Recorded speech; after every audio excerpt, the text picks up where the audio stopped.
How's it going, everybody? This is Jason Ostrowski, and welcome to another edition of the Everything Real Estate Podcast.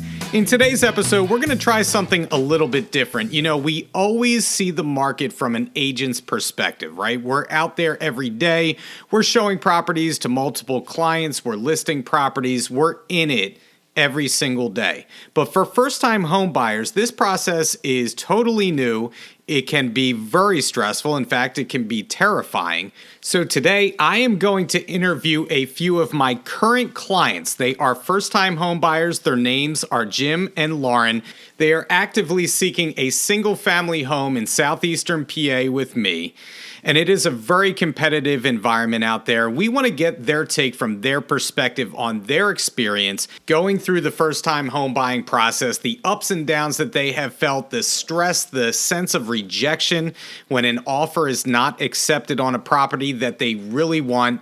And most of all, I want to hear from them about what we can do better as real estate agents. That's really why I want to have them on the podcast today, is to help us be better for our clients. So let's get right into the interview with Jim and Lawren this week, and we'll pick it up on the other side.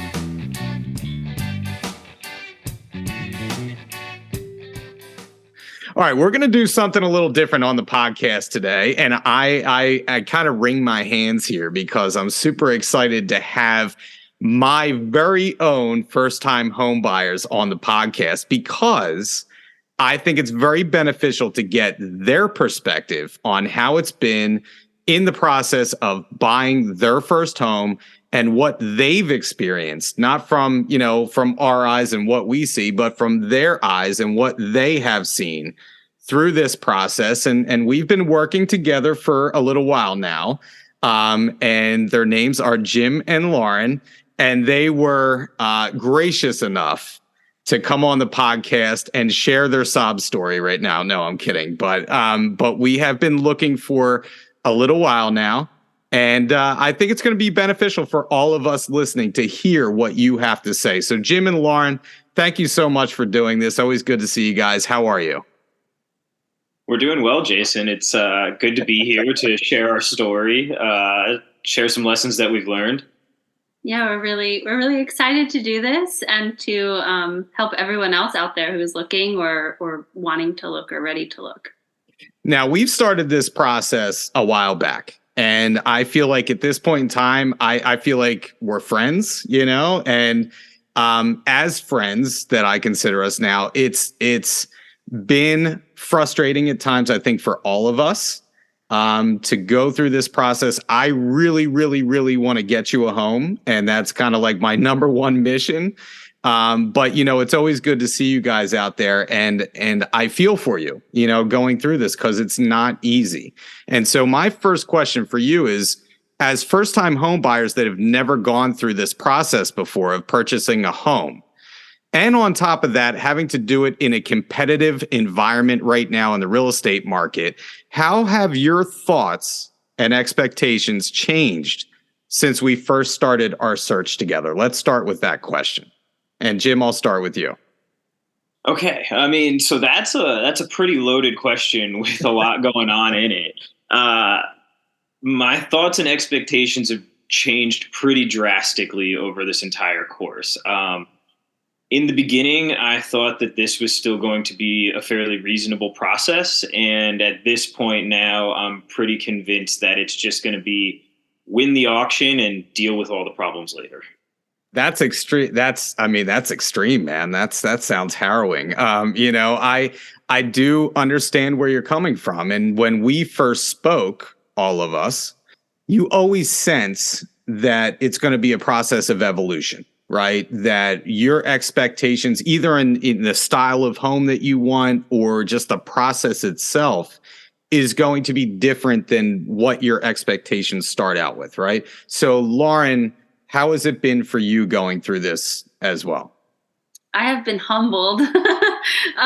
It's been, we've learned so much about each other and what we want out of all of this, which has been like something that we are really grateful for, but it has been quite the process. And I feel like I went into it kind of with like rose colored glasses. And I was like, this is going to be great. Like, it's going to be wonderful. It's like joyous and fun. And we're going to walk in, we're going to get it home. It's going to be done. And it's not like that. It's been a lot of work.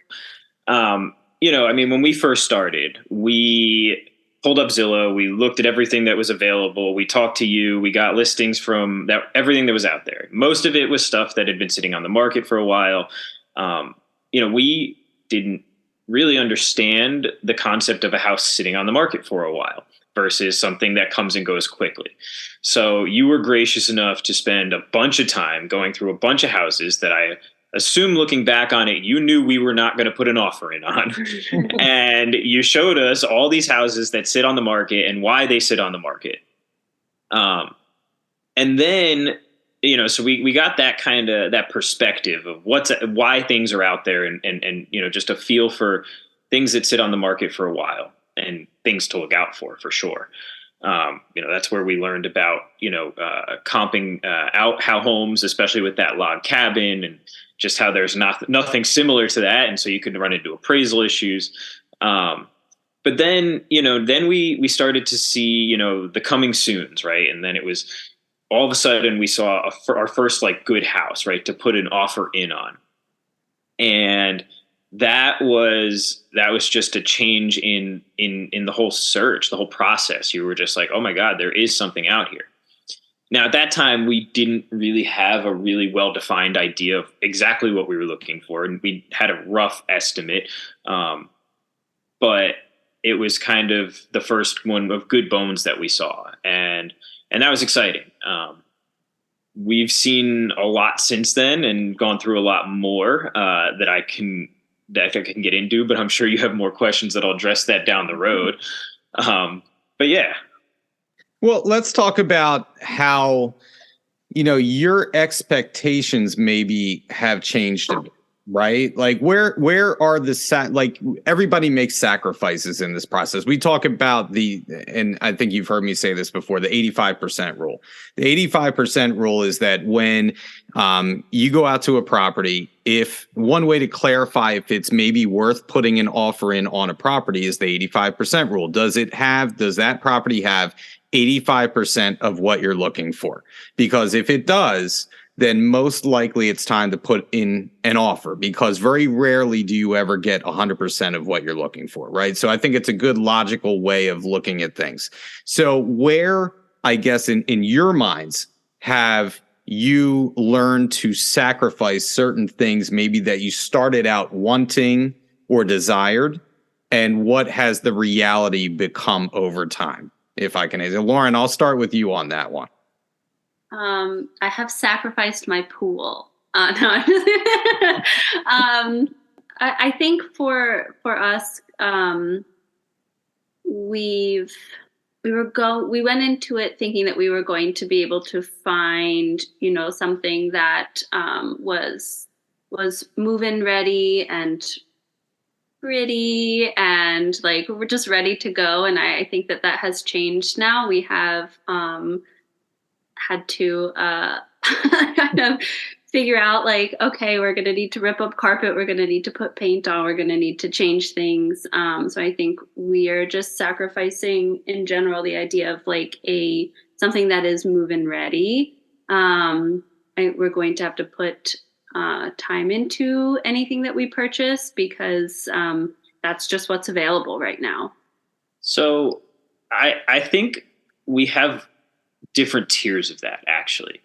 And it kind of depends. What we've started looking at is how long will this house work for us, right? Mm-hmm. Is this going to be a home that's going to be a 30-year home where we're going to build our entire family? Is it going to be a 10 to 15-year home where we then try to move on when we potentially have teenagers and a larger family? Is it something that we're looking at that can meet our needs for 5 to 6 years, right? And so the longer the home potential, right, for that to support us, I think the more sacrifices we're willing to make. Mm-hmm. Where, if we're looking at a house that's, where we're going to make sacrifices on the size of it, we don't really want to make a lot of sacrifices on, the move-in readiness of it, right? We want it to be pretty move-in ready if we're only going to spend 5 to 6 years there, because we don't want to spend those 5 to 6 years working on it. If it's more of a 10 to 15 year home, we would make a few more sacrifices in terms of the work we're willing to put into it, the money, the investment, things like that, because it's going to support us for a longer amount of time. And I think in terms of like a really long-term home, if we could find one in our price range, which I don't think is very likely. But if that were the case, I think we'd be willing to make, an 80% rule for that, or, even more, right? Because we'd be willing to put in the time, the work, the effort to really make that our home. So it depends on the house that we're looking at. And we've noticed that and kind of categorize them based on the size of not only the home, but the lot itself, as well as to, like where we could potentially blow out a wall or put an addition on, right, to make it a longer home if we wanted to invest in it and adapt it to our needs. So I think it's a bit of a shifting scale, and it's not absolute or resolute for any house we go into in terms of the things we're willing to make concessions on. It's more of a, how do we categorize this home and then, go work from there. I actually love that answer, because I think that's a great way to think about it. And we've talked about this before. Like, is this a house that you can see yourself living in long term? Is this going to be shorter term? Like we do talk about then, when we go out, we talk about that. But I think that's a great way to categorize it, because you may be willing to put in a little bit more work if you're going to be there for 30 years, right? And if you're not, then it's got to be a little bit more ready to go. And I think that's a great way to approach it and kind of stick to your guns, right? And we have stuck to our guns in certain ways. I feel like, there's certain things that you are not going to sacrifice, right? And the bones being one of those things that if the bones are good, we're pretty good with the house. One house that we recently put an offer in on needed a lot of aesthetic work, but the bones were very good on the property, And so just like you learn what you're looking for in a home, I also learn what you're looking for in a home. And so I think the process becomes easier over time. It's a learning lesson every time we go out. And so, we've come pretty darn close to getting an offer accepted. And unfortunately, we've kind of been in second place a couple times. And I know it's been pretty painful for all of us. And in the end, we've fallen a bit short. But what would you want a real estate agent out there to know about what you've gone through and how we can make it a better process for you, the first-time home buyers? I don't know which one of you wants to start. I don't know if you'll have a lot to say on that one, but Lawren, you look like you're ready to go. Yeah, I mean, I think that we have been so fortunate to work with an incredible agent. I owe you that Amazon gift card next time. No, I do. I think that we, I can't speak for everybody, but I think it, I just think that we are really, really fortunate. It could be in general too, Lawren, like just what you've seen out there, in your experience when we go through houses. Is there anything that stands out to you and, you're like, I wish this was done a little bit differently, right? I know I'm putting you both on the spot with that, but I think it's important for us as agents to know, like, okay, what do our clients think about the industry? What do they think about agents? Because sometimes agents don't have the best reputations, right? And sometimes there are reasons for that. And so it's always a learning lesson. What can we do better as a whole, Yeah. So I think the one thing that is probably the most frustrating is that there's a little bit of a lack of transparency with the offer process, right? You kind of put in your offer. A lot of times you're in the dark on, where you stand until the very end. And one thing I'd love to see more of that we have not experienced, unfortunately, is if you are close, if you're at that threshold, right, having that seller's agent come back to you, be like, hey, we like your offer. It's pretty close to another offer that we have. Is there anything you'd like to improve upon that, would put your offer over the top? And I think, because that killed us the one time, we were right there, we were on the cusp, and we get the news that we were right there and on the cusp, and you just sit there thinking, oh, if we'd just done this one little thing differently, but you didn't know because there's no transparency with it and you didn't get a second chance at communication at it. I think that's the thing I'd like to see the most would just be, before the absolute decision is made, a little bit more communication amongst the top parties involved. To try to give you that little extra chance to increase your offer or maybe go, up until, to your very limit, without having to necessarily shell out to your limit on every offer every single time, and be covering really large appraisal gaps and things like that. But also, I will follow up on what Lawren said and say that, we do have a very good agent who does advocate for us. And because I have heard from other people who've been in this process that, they have felt like their agent wasn't necessarily always advocating for them as strongly as they felt that, their agent should be. So we are very fortunate in that respect. Well, first of all, thank you guys. And that's why I had you on the podcast strictly for flattery purposes, but thank you very much. No, I do think that I agree with you. I think we talk about this a lot, you and I, that my frustration with this market is that lack of communication, let's call it, right? Because I will put in every time we make an offer that if we are close, because a lot of times agents will do what we call highest and best. And we've gone over this process, you only get one shot, yada, yada, yada. But if they don't tell you that up front, you make an offer and you say, you talk to the agent and you say, look, if we're close, please circle back with me. I don't know if there's anything more I can do, but maybe my clients would be willing to do a little bit more if I have that conversation with them. Right. And they say, yes, I'll do that. Unfortunately, that doesn't come to fruition a lot of times. And you're left in frustration as the buyer agent because you're told one thing and another thing happens, right? Now, sometimes, if you get 10 offers on a property, agents sometimes get confused if you're getting a million phone calls, they forget to call you back, this and that. But it really affects people's lives. And I think that I feel your frustration on that 100%, no doubt. I wish there was something that, as a rule of thumb, we could do better in that regard, for sure. That is my number one pet peeve. And I share in your frustration with that. So, I know one frustration, Jim, that you and I have spoken about several times, and Lawren, same thing with you, is, a lot of times in this market, we see people waiving inspections, right? And we always talk about how, I would never recommend you waive an inspection, but, 9 out of the 10 offers on this property, I've been told, have waived inspections. What would you like to do? Right. And the only recourse that we have when it comes to waiving inspections sometimes is looking at the seller's disclosure. And Jim, I know this is a big pet peeve with you, and we've talked about this a lot, is that a lot of the seller's disclosures are not filled out properly. There's a lack of explanation if there is a problem on the seller's disclosure. And we see that a lot. Jim, do you want to speak about the frustration that you have as a buyer trying to glean information from the seller's disclosure and it just not be that good? You're not getting that much from it.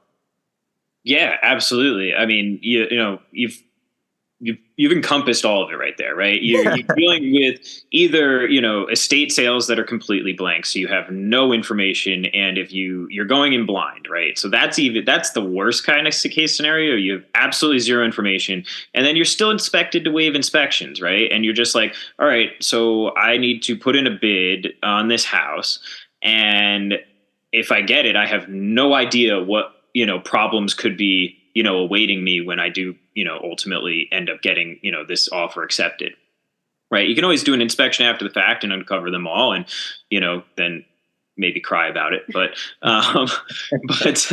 or you have a seller's disclosure where it's, again, not properly filled out. People, it's an 11-page document. I understand that people don't want to spend the time reading through it, really spending the time to organize it and write, effectively and communicate what the problems are. But even if they do, it's usually still pretty limited. We've encountered, I think, 2 homes that had really well written seller's disclosures with addendums attached that were very organized. I mean, I feel like this is a very much the minority case where you end up with a seller's disclosure like this. And I've learned now that that is the case where you are the safest waiving your inspections. And unfortunately, we learned that the hard way, because that's the one where I was pretty set on in this process that I was going to have the house inspected no matter what. And that at some point we'd get a house without having to waive our inspection. And this one taught me the hard way, because we came in second pretty much solely because we didn't waive inspections. And, it cost us that opportunity. Now, again, this was a house that had a really well filled out seller's disclosure. It had a lot of information. It had, very, very organized records of everything that was done to the house, things like that. And so that was probably one of the safer options. But, that's very rare case. And so the idea of going into a home and waiving your rights to an inspection to know what you're buying on the biggest purchase of your life is, really unsettling. But, we learned that lesson the hard way. And unfortunately, that's what it's going to take to get a house. And when, you're, constantly fighting this battle to try to buy a home, and, you just want to get into a home, and you want to get started on your life. You want to start building your equity, you want to start investing in yourself. And, at some point you kind of break on that, and you're like, well, I guess if that's what it's going to take to get a home, that's what we're going to have to do. But it's terrifying. You might be dealing with a huge underlying problem. So you have to take then that 1 hour that you get to look at the house and pretend that you're a home inspector. And, you get in all the crawl spaces, much to Lawren's dismay. And, you try to look at every crack in the basement wall and, where water could be coming in, and just doing your own, but it's, you still don't really know. You could bring an inspector with you, and in that 1 hour, you're still not going to get close to an inspection. Right. Mm-hmm. So it's just tough. It's disheartening. It is very frustrating. Lawren, do you want to add anything to that? I think Jim said it extremely well, Yeah. And just anyone who's listening, just fill it out. Just fill it out. It's just take 20 minutes. That's all.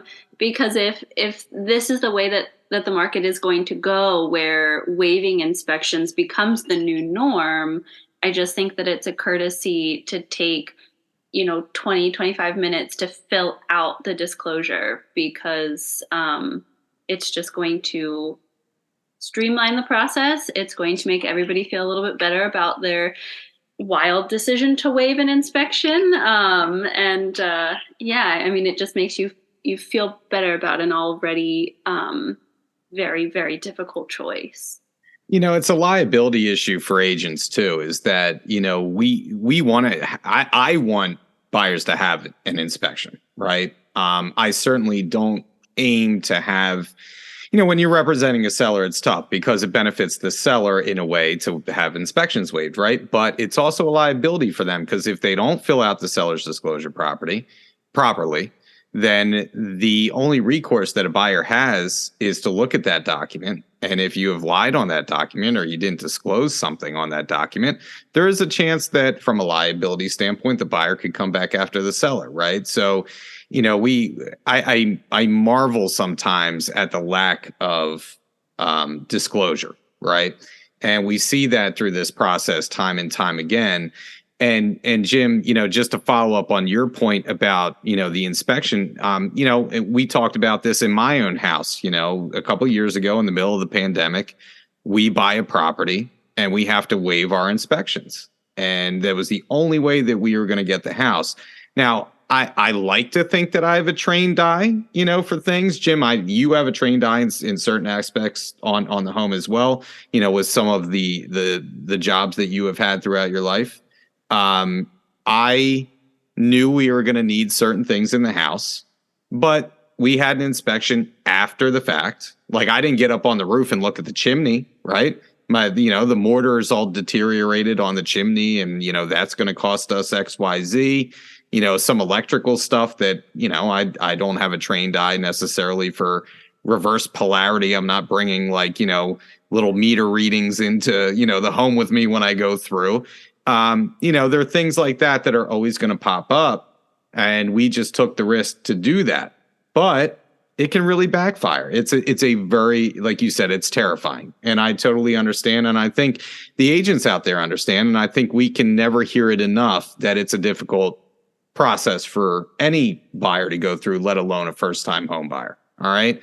So what has been, along those lines, what has been the most eye-opening part of this experience for the both of you going through the entire thing? What has been the most eye-opening thing?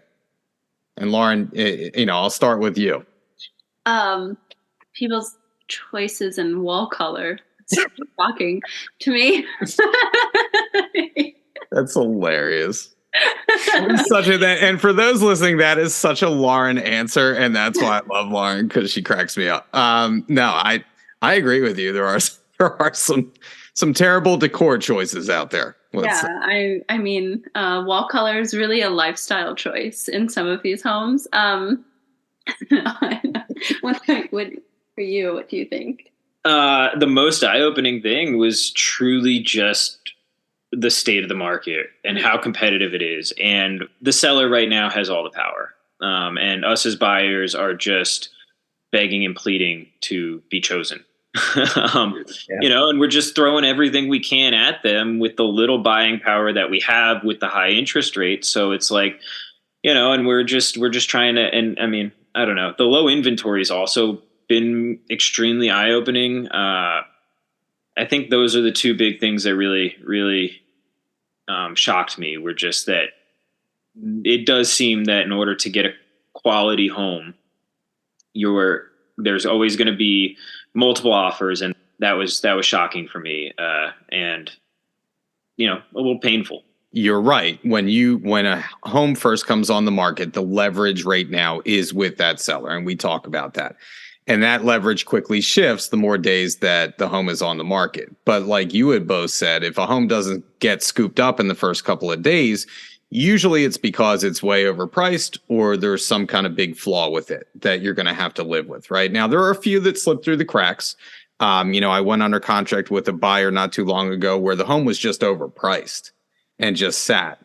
And by the time that we got to it, it had been on for a little while and we were able to have a home inspection. But that's a rarity. And so, those opportunities don't come up every day. And, you both have clearly seen that throughout this process. And if you had to start the process all over again, knowing what you know now, what do you think you would do different in the process, maybe at the beginning that you didn't do at the beginning, knowing what you know now? I would prepare myself for the long haul. Yeah. It is a long searching process, and you have to fight the fatigue of it because you have to be, looking every day. You just got to be ready for just how long this could possibly take, and really mentally prepare yourself and fortify yourself for that. And I think, obviously, looking back on some of our offers, we probably would have altered our inspections, but that's the big thing, to not kind of get away from the inspection thing is, I would just prepare myself for, how long and grueling and the ups and downs of this are, and just how many weekends you're going to have to sacrifice to go look at a house, right? That you wanted to go do something else, like a hike or something maybe. But then, on Thursday, a house pops up and you're like, well, that's going to be gone by Monday. So we have to see it this weekend. Yeah. Timing is always, in real estate, we have a term, time is of the essence, right? There's never been a truer statement right now than that statement. Lawren, what do you think? Is there anything you would change knowing what you know now? I think I would have emotionally prepared myself a little bit more, because it does take, it just takes a lot out of you. It is just like an emotionally exhausting process. And you're just, you're going through the process, you're learning a lot about yourself. You're learning a lot about what you want, what you don't want. You're learning a lot about what is available, things that we wanted that we're realizing are not available to us right now. But I wish I had taken the time to prepare myself, because it really is, it really does encompass a large part of our life. And that's something that, we are willing to do. But for someone who just is like going to jump in and just like, I think I want this now, like I really take the time to really make sure that you are ready to commit, because you can't do it 50%. Yeah, we talk about that, right? About going all in on these things. Like there's really no half stepping in this market. And you both have seen it firsthand. You've gone through it. It's almost like you have the battle scars now of the market, right? And it is kind of a war of attrition. And I feel like sometime as your real estate agent, part of my job is to not let you get defeated, right? And not get too frustrated, because I know, I've seen this story before and I know it's going to work out, right? And sometimes you have to give optimism to your clients, because it's a slog, right? It's tough to go through. And I wish that I could give that to both of you and tell you that, it's all going to work out, and it will work out, and we're going to find the one. And I know we will. We're close, and I know I tell you all that all the time, but I really, truly do feel that way. I was talking to an agent today, and a very good agent, a very, very good agent, knows all the tricks and the stuff to do with offers and kind of how to work the angles and everything. And she was telling me a story today. She had a buyer that had put in 12 offers before they got a place. Now, I have no intention of putting in 12 offers with you before we get something accepted, but it just goes to show that, sometimes timing is everything. Sometimes luck is everything. Sometimes it's a combination of the two, right? And it just finds a way to find you, and we will find that one, right? So I want to thank you both for your candidness and your honesty during this whole process. I know this is maybe like a cathartic session for all of us. We're having, we should be lying on a couch, just talking to each other and psychoanalyzing each other at this point. But one last question that I have, and Jim had referenced this earlier a little bit.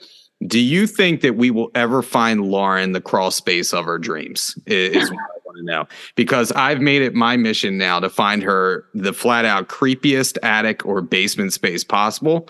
And I want to do that before all is said and done. So do you think we will get there one day? It's going to happen. It's going to happen. I have been avoiding it for a long time.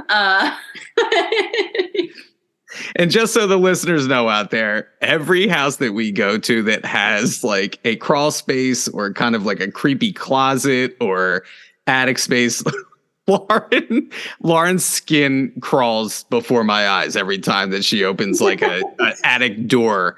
And just to see her reaction is absolutely priceless. So I just want to make sure that we get you what you want, Lawren, I am looking for the crustiest, dustiest crawl space that you have. Oh man. Well, this has obviously been a pleasure for me, and I can't thank you guys enough. I told you it took me a little while to work up the courage to invite you to come on here and kind of spill your story to everybody. And I want to thank you for doing this, because it is educational for all of us listening out there. So, I appreciate you both. I appreciate your time, and we are going to go out tomorrow night and we're going to see this house, and I hope that this is going to be the one. And, this whole podcast episode will become a moot point, maybe even next week. So thank you guys so much. I appreciate it. Thank you. Thank you so much. We've really enjoyed it, and we've hoped that we've helped, everybody listening, get a little insight. That was the conversation with my very own first-time homebuyers, Jim and Lawren. I can't thank them enough for joining me this week, getting their unique perspective on their venture into buying a home in the current real estate market. Here are a couple takeaways that I had from Jim and Lawren. Number one, and I think the most important thing, is that we have empathy for buyers that are out there buying properties right now. It is not easy for people, especially being first-time home buyers, especially going through this process for the first time. I think as agents, we're out there doing this every single day, and we're used to it, right? But our clients are not used to this process. They are not used to seeing how competitive it is when they first start this process. So I think we need to do our best to prepare them, set the expectation on what they can expect out there, and make sure that they go into this process with their eyes wide open, right? So we have to do our best to prepare our clients for this process and do our best to empathize with where they are coming from, because it is terrifying. As Jim had said during the podcast, it is terrifying, especially for first-time home buyers out there getting into the real estate world and trying to purchase their first property. Number two, if you are on the listing side of things, Jim mentioned specifically the lack of transparency by certain listing agents that we have dealt with, unfortunately, on our end. And they maybe would have moved a little bit when it comes to making their offers, right? And as listing agents, you may be saying to yourself that are listening right now, well, they should have did better with their initial offer, right? That may be true, but if an agent doesn't specify that this is going to be a highest and best situation, then buyers may hold back a little bit. And then, if you only have one shot to get this home, buyers are left kind of wondering, well, we would have done a little better if the agent would have come back to us. Just as a general rule of thumb, for those of you that strictly do highest and best offers, if you have, say, 15 offers on a property, I get it. But if you negotiate a little bit further, it benefits not only your seller to see if a buyer will be willing to move up a little bit or do a little bit better in certain areas, but it also benefits the buyers, because in the end, maybe they would have moved a little bit more had you gone back to the buyer agent and had that discussion with them. And in the end, it would have been a win-win for all parties. I also want to mention the seller's disclosure, and I have seen recently a huge lack of disclosure when it comes to the seller's disclosure. And what we've seen out there, and my clients have seen, they are very analytical and they want to see the seller's disclosure properly filled out, because in the end, many buyers are waiving their home inspections, right? We never recommend that, but that's what they're doing. And the only recourse that they have is the seller's disclosure. And if it's not properly filled out, it's extremely difficult for a first-time home buyer to say, okay, we're going to waive our inspections based on what we see on the seller's disclosure or lack thereof, right? And so I think as listing agents, we need to be prepared to make sure that our sellers fill that out properly, because like we mentioned in the podcast, it may be a liability issue for the seller if it's not filled out properly. The buyers get into the home and suddenly there's a huge issue with water in the basement, or there's a structural issue that wasn't properly disclosed, and now that buyer wants to come back and sue your seller. Last but not least, communication. I think so much of what our buyers experience out there, on the negative side, can be dealt with better communication, whether it be from the listing agent to the buyer agent that then is communicated to the buyers, or it's between the buyer agent and your clients, right? We have to be there for them during this process because it is difficult, it is trying, and the more information that they have, the more clarity that we can give them through this process, the easier it's going to be, right? Because in the end, if they miss out on a few properties, the best thing that we can do is just communicate with them, let them know where they stand, let them know that we are there for them, and let them know that we are fighting on their behalf. So communicate with your buyers. Make sure that you keep in touch with them. I had a situation recently where I picked up a set of buyers because they were so unhappy with their last buyer agent that they would literally make an offer on a property and never hear back from their agent whether they got the house or not. And then 3 days later, they would say, well, I guess we didn't get it. That's how bad the communication was between their former buyer agent. And now they have come to me saying that, they would like me to represent them because of XYZ situation with their former agent. It's really embarrassing from our standpoint, and we can all do better in making sure that we are effectively communicating with our clients. Well, that's it for the podcast this week. We will be back in another couple of weeks with a new topic, a new guest, and as always, if you want to hear a topic that we haven't covered yet, please reach out to me, jason.ostrowski@foxroach.com. And if you haven't liked and subscribed to the podcast yet or left us a review, please do so. It helps us to reach more people. Once again, this is Jason Ostrowski saying stay safe out there, stay selling, and we'll catch you on the next episode of the Everything Real Estate Podcast.